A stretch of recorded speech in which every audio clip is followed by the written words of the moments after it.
ప్రతి సర్పంచ్ అభ్యర్థి కానీ వార్డు మెంబర్ అభ్యర్థి కానీ మన దగ్గరికి వచ్చినప్పుడు మన సమస్యలు చెప్పినప్పుడు అయ్యా ఈ సమస్యలు ఉన్నాయి, ఇవి పరిస్థితులు ఉన్నాయి, నువ్వు పరిష్కరించగలవా, చేయగలవా అని అడిగినప్పుడు ఆయన చెప్పేటటువంటి సమాధానం ఏంటంటే, ముందైతే నా చేతికి అధికారం రానియండి, మీ సమస్యలన్నీ నేను పరిష్కరిస్తా, ప్రతి దానికి నేను చర్యలు తీసుకుంటా. అది కాదు నాయన, అధికారం వచ్చాక ఎట్లనే చర్యలు తీసుకుంటావు, కానీ నీ దగ్గర ప్రణాళిక ఏముంది? నా ఇంటి ముందు కాలువ పొంగి పొర్లుతుంది, దీనికి నీ ప్రణాళిక ఏంది? నువ్వు ఏం చేస్తావు?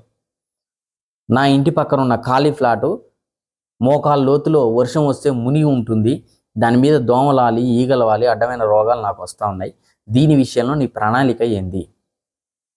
నా ఇంటి చుట్టూ ఊరు బయట తిరగాల్సినటువంటి పందులు నా ఇంటి చుట్టూ తిరుగుతూ ఉన్నాయి, నాకు రోగాలు వస్తూ ఉన్నాయి, దీని విషయంలో నీ ప్రణాళిక ఏంది?